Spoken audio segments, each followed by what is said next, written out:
三角から十字固めをします。まずは引き出して三角狙いますが、なかなか入れさせてもらえないので、こっちではなくて反対の方に膝を入れます。この手を借りながら踏みます。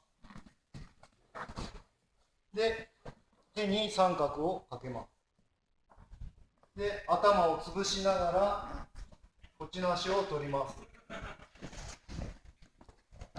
で、返したら脇の下に足を抱えて、両手で目の前にある手を十字固め決めます。